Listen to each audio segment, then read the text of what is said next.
Welcome, dear listeners, to the enchanting world of Bedtime tales. I am your storyteller for the night, and I extend an invitation to join me on a journey into the realms of friendship and adventure. Tonight's tale is not set in a land of tiny wonders, but in the company of 6 friends, each destined for their own extraordinary journey. In the heart of this story, the magic emerges not from enchanted forests, but from the unbreakable bonds that tie these friends together. Before we embark on this captivating adventure, take a moment to surrender to the soothing words that weave the fabric of our tale. Feel the tranquility around you, the anticipation of discovery in the air. As we venture forth, imagine a landscape of diverse streams, each leading to the unique destinies of our 6 companions. Join me as we step into their world, a tale adorned with the richness of friendship and the promise of remarkable adventures. So, my dear listeners, find a cozy spot, release the weight of the day, and allow the tale of the 6 friends to unfold its enchantment around you. May the lessons learned and the camaraderie shared resonate within you, offering solace and warmth. Now, let the magic begin, guiding you into the gentle embrace of dreams.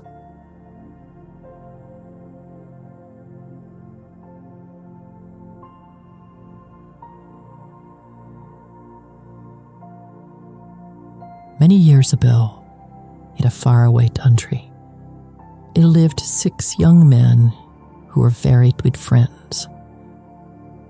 One was the son of a magician, one the son of a blacksmith, the third the son of a doctor, the fourth the son of a woodcarver, the fifth the son of a painter, and the 6th the son of a prince. All these 6 lads intended to follow the lives and the work of their fathers. But before settling down, they all desired to seek some great adventure. "Let us go forth together," said they, "and travel into some strange country. Perhaps something wonderful may happen to us that will make us rich to the end of our days. Or at least, we will have a good tale to tell our neighbors when we return and take up our Father's work." So, on a certain day, very early in the morning, all 6 started out together. For several days they traveled, going far past the familiar lands and the country they knew. Yet no adventure whatsoever befell them. At last they came to a small, round pond. 6 streams emptied into the pond. The blacksmith's son said, "Friends, here are 6 streams, one for each of us to follow. How about if each of us goes our own way to see what adventure we may find?" The other 5 agreed. "Listen," said the son of the magician, "let us each plant the small tree where the stream that we choose meets the pond.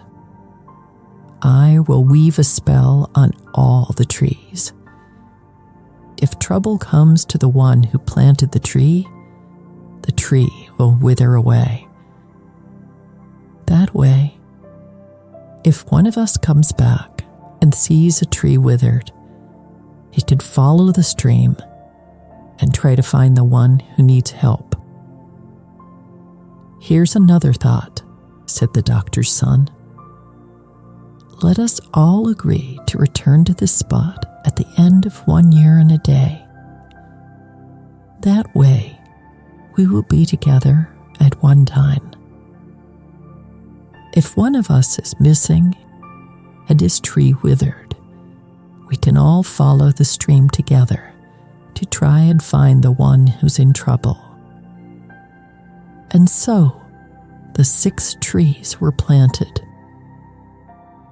The magician's son went around from one tree to the next, weaving a magic spell about it so that it would wither and die if any trouble came to the one who had planted it. Then, with many handshakes and affection, the 6 friends parted. Each one disappeared up the bank of the stream he had selected. Now, we are going to follow the son of the prince. The underbrush along the bank of his stream was thick and heavy, so he needed to walk slowly. At last, however, the banks of the little river began to clear and widen. By sunset, he found himself in an open meadow with an old broken well in the middle and a dark forest beyond. He was tired and worn out with a long, hard walk. So when he reached the well, he sat down beside it to rest and cool himself. He had not been at the well long before he saw approaching him a tall and graceful young woman with a water pitcher on her shoulder. Her hair was very long and black. The young woman was clothed in flowing white linen garments, and she moved across the field barefooted with a light, airy step. Marvelous to behold, wherever her foot pressed the soft earth, a white flower sprang into bloom, rocking her course across the meadow in a trail of beauty. While the prince's son was marveling at this, she drew up to the well and lowered her pitcher from her shoulder. He jumped up at once. Taking it from her hand, he offered to draw the water for her. She said not a word, but smiled. Her smile was so warm that he felt right away he would want to be with this young woman forever. When he had filled the pitcher, she set forth again across the meadow, seeming to invite him to follow her and carry the pitcher. This he did gladly. Over the field and into the woods they went, into the deepening twilight. At last, they came to a little log hut with a candle shining in the window. As they approached it, the door was opened by an old man, white-haired, shriveled and bent, with an old, wrinkled woman beside him. "Come in, daughter," said the aged man, motioning to the girl. "Have you brought the son of the prince?" "But I have, father," she replied. Her voice was as warm as her smile. The prince's son entered the little hut, wondering greatly about all of this. At once, the old couple hurried about, preparing and serving the prince a simple, hearty supper. Meanwhile, the young woman had disappeared into an inner room. When he finished eating, the old man said, "You are doubtless wondering, my son, about the lovely damsel who lives here with us, and whom you have followed this day to our humble door. But in truth, sir, we know very little about her ourselves. We do not even know where she comes from, though we have cherished and reared her as an own daughter for years. When she was a young girl, we found her on our doorstep, a little laughing maid as lovely as ever the sun looked on. She was draped in the softest, richest fabrics. Joyfully, we took her in, and she has lived with us happily ever since. Yet never has she said a word by which we might know whose child she was. A king's daughter she must be, or the child of some good spirit. Lately, she has spoken much of a change to come in her life, of a prince's son, and of many other things we did not understand. But her hearts have been sad, fearing that our girl would soon marry and separate from us, who love her more than anything else in the whole world. The prince's son eagerly interrupted the old man, saying, "I am indeed the son of a prince, and I know in my heart I have no other wish in life but to marry this wonderful maiden, the daughter you raised. I would live with her right here in this forest, in a house that I shall build myself near this hut." "Ah," said the old man, "you must be the destined bridegroom, the son of a prince. For had it been otherwise, our daughter never would have led you through the dark forest to our lonely home. Let our best wishes rest upon you." And so it came about that the prince's son married the marvelous maiden of the woods and lived with her in peace and happiness in a little log house near her foster parents' hut.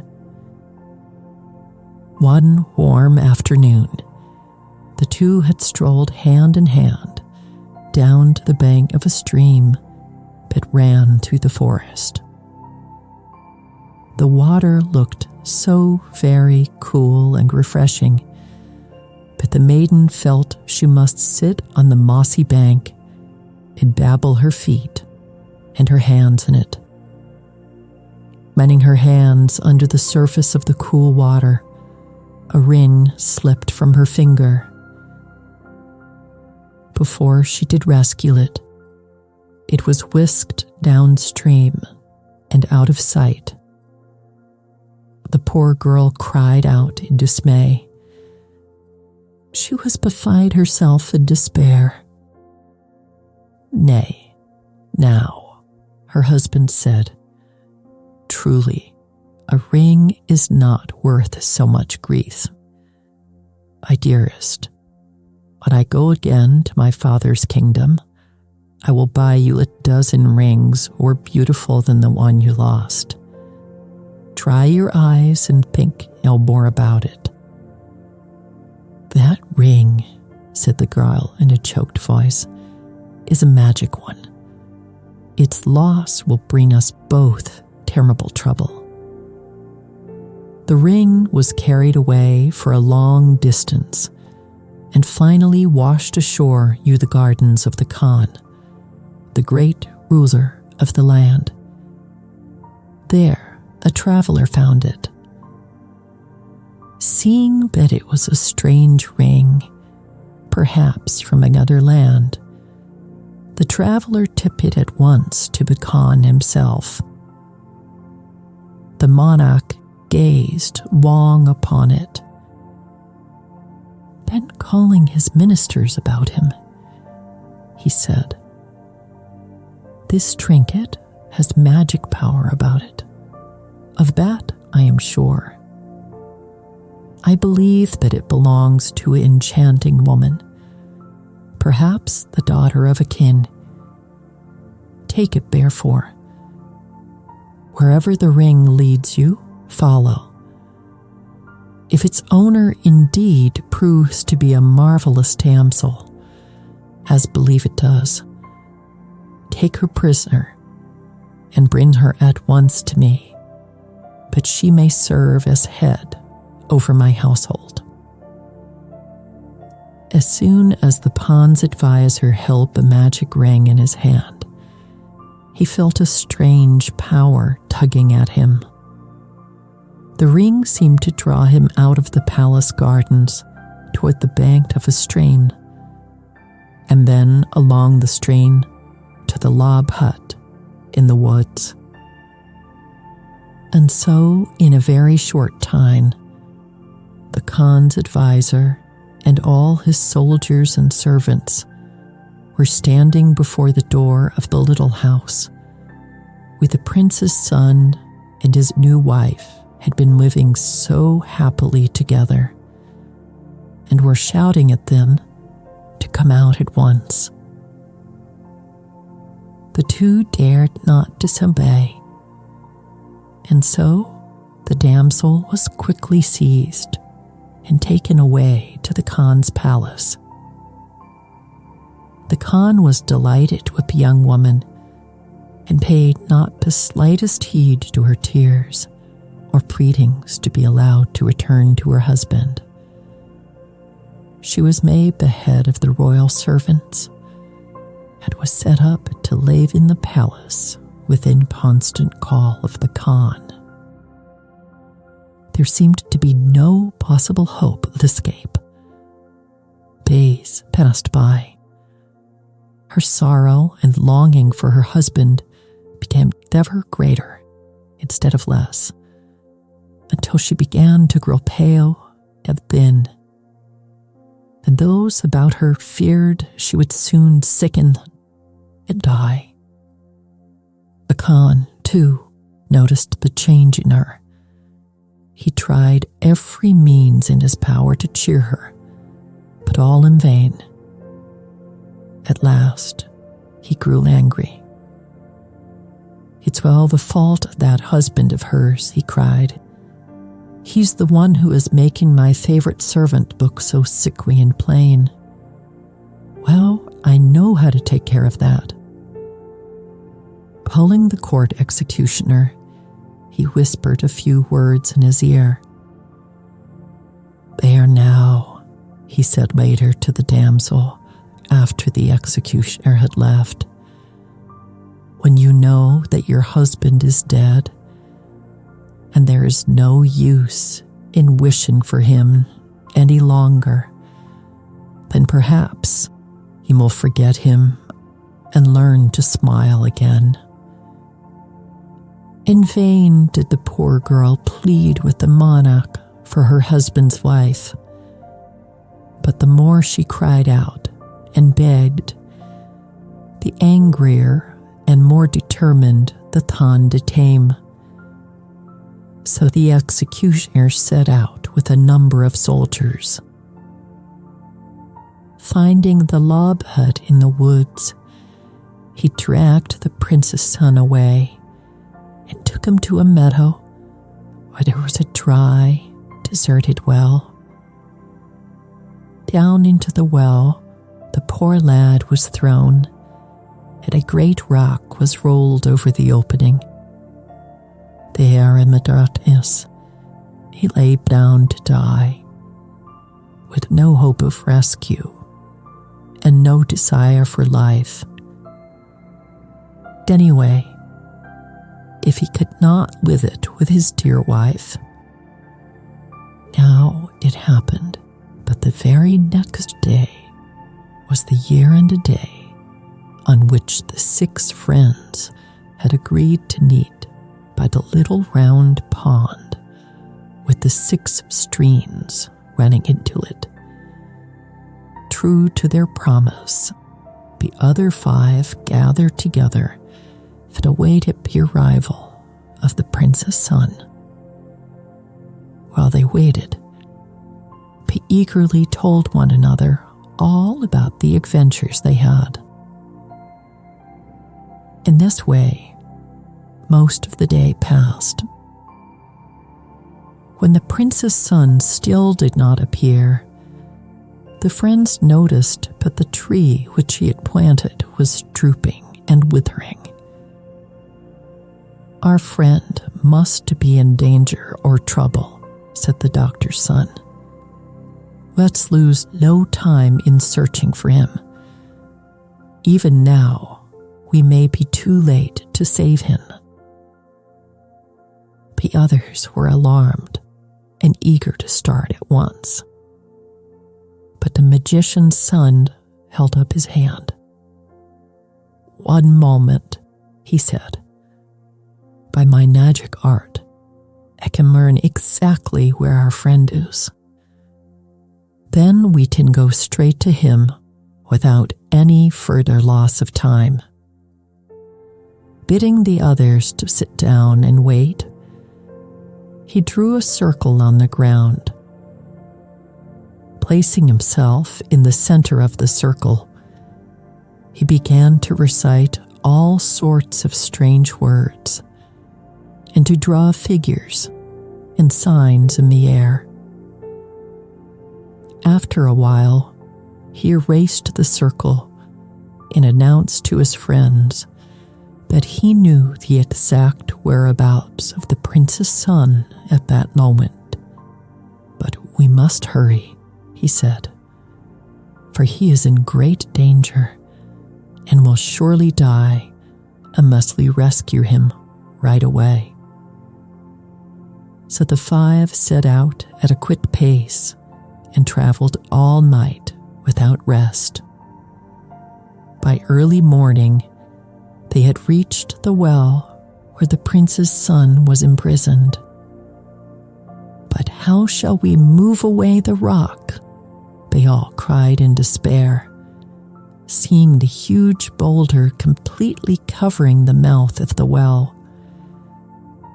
"I know how to move it," said the blacksmith's son. Taking the heavy iron hammer which he always carried in his belt, he fell to work upon the rock, knocking great chunks out of it until it was all broken to pieces. When the mouth of the well was opened, they hastily lowered the doctor's son, who found the son of the prince lying there quite white and still and close to death. "It is well they chose me to fetch him," he muttered as he drew forth his bag of medicines. He poured some red liquid down the throat of his unconscious friend, who soon began to stir and then to sit up. With great difficulty, the 2 young men were hauled up to the mouth of the well. Once they were safely out of it, the friends all embraced with heartfelt joy at the section. Then the prince's son told the tale of his adventure and its sorry ending. The other 5 were full of compassion for him and anger toward the wicked Khan. Suddenly, the woodcarver's son spoke up. "I have an idea," he said. "I can fashion a great wooden bird large enough to carry a man, and I will fit it with wings, hinges, and springs, so that it can fly through the air." "And I," cried the painter's son, catching the idea at once, "will paint and decorate it with marvelously beautiful colors, so that it will look like a magnificent, magical bird." They were all much excited by this time, and begged the woodcarver's son to tell them more. "Why," said he, "the prince's son shall fly in my wonder bird to the palace of the Khan," and, interrupted the painter's son, "when that wicked ruler sees the beauty and the color of it, he will believe it is a magical bird. He will go up to the roof to receive it with all of his royal household, and then, you can snatch up your wife and carry her away."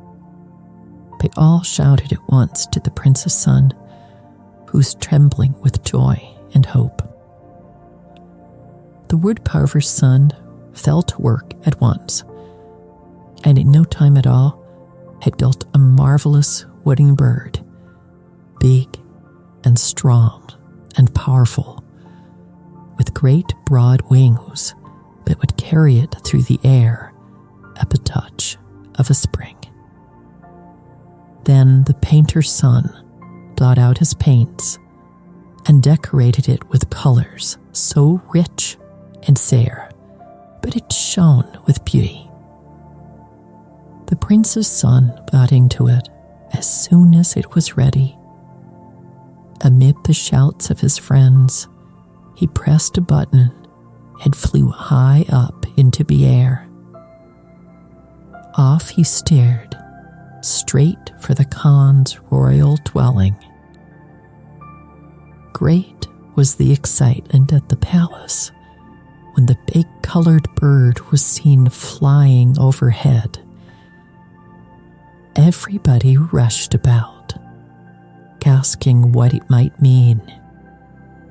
The Khan was the most excited one of them all. "It must be a magical being," he cried, "for don't you see the gold on its wings? It must be delivering a special message for me. In truth, we must meet this noble bird in the proper way." So he called together all his royal servants. Choosing his favorite servant, the maiden who was married to the prince's son, he bade her to go quickly to the roof and welcome the magical messenger as the bird landed. The damsel hastened to obey and stood waiting and marveling as the great wooden monster drew near. Imagine her surprise when it came whirring to a standstill, revealing her own dear husband seated within it. In a flash, he caught her up by the waist. Before the astonished Khan and his court could realize what was happening, the magical bird had soared into the air that was only a vanishing speck in the sky. The prince's son and his lovely wife, whose ring, much to her delight, was magically restored to her finger, returned along with the 5 faithful companions to see her old foster father and foster mother from the hut in the woods. Then, all of them together returned to the land where the 6 friends had been born. They visited each of their families, told one and all of their marvelous adventures, and there they settled and were happy and prosperous to the end of their days.